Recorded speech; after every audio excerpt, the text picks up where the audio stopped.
ঢল ঢিঙত matric দিল্লীত higher secondary পঞ্জাৱত দিল্লীত অসমীয়া মাধ্যমত মেট্ৰিক পাছ কেনেকৈ কৰিলে বাবুলে লহকৰ জিলা পৰিষদত কংগ্ৰেছৰ প্ৰাৰ্থীৰ প্ৰমাণপত্ৰৰ বৈধতাক লৈ খুদ প্ৰশ্ন তুলিলে কংগ্ৰেছৰ নেতা কৰ্মীয়ে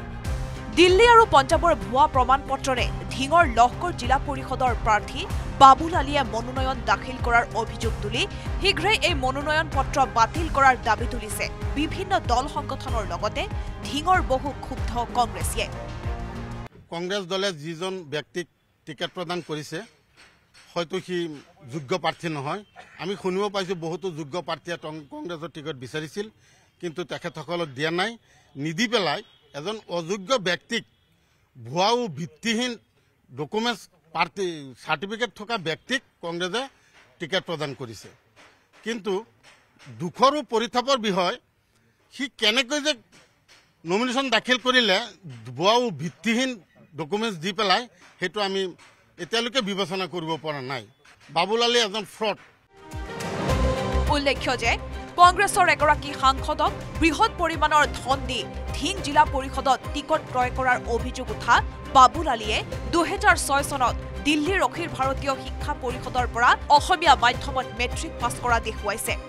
পিছে দিল্লীত কোনো অসমীয়া মাধ্যমৰ স্কুল নাই বুলি সকলোৱে জানে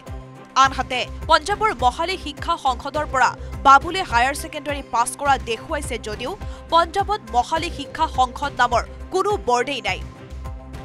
ইয়াৰ পিছতো এইগৰাকী প্ৰাৰ্থীৰ মনোনয়ন বৈধ বুলি নগাঁও জিলা প্ৰশাসনে ঘোষণা কৰা কাৰ্যত জাঙুৰ খাই উঠিছে সংখ্যালঘু সংগ্ৰাম পৰিষদৰ নেতৃত্ব দিল্লী কাউন্সিলৰ পৰা আনিছে এইটো তাৰ মেট্ৰিকৰ চাৰ্টিফিকেট দিল্লী হৈছে এটা হিন্দীভাষী ৰাজ্য তাত সি কেনেকৈ অসমীয়া ছাবজেক্টত মেট্ৰিক পাছ কৰিলে অসমীয়া ছাবজেক্ট অনলি অসমত চলে দিল্লীত কেনেকৈ অসমীয়া ছাবজেক্টত সি মেট্ৰিক পাছ কৰিলে আনহাতে বাবুল আলীৰ চাৰ্টিফিকেট সম্পূৰ্ণ ভুৱা বুলি দাবী কৰাৰ লগতে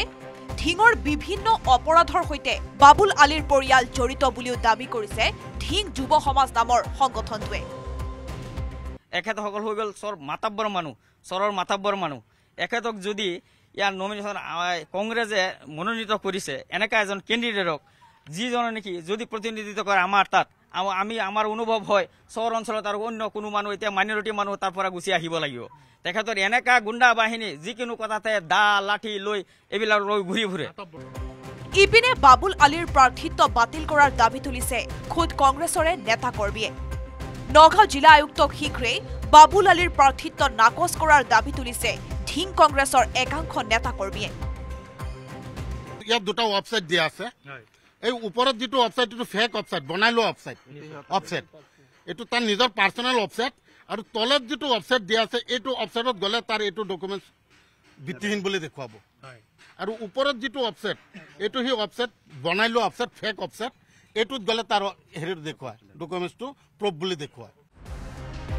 উল্লেখ্য যে নিজৰ ভুৱা চাৰ্টিফিকেটক বৈধ বুলি প্ৰমাণ কৰিবলৈ বাবুল আলীয়ে ভুৱা ৱেবছাইট বনোৱাৰো অভিযোগ উঠিছে পিছে ইমানৰ পিছতো নগাঁও জিলা আয়ুক্তগৰাকীয়ে বাবুল আলীৰ মনোনয়ন পত্ৰ নাকচ নকৰাক লৈ সৃষ্টি হৈছে ৰহস্যৰ নগাঁৱৰ পৰা নীলোৎপল বৰাৰ report news 18 Assam north east আপুনি বিচৰা বাতৰি পাব কেৱল নিউজ 18 এপত নিউজ 18 এপ ডাউনলোড কৰিবলৈ স্ক্যান কৰক এই QR কোড গুগল প্লে ষ্টৰতো পাব এই নিউজ 18 এপ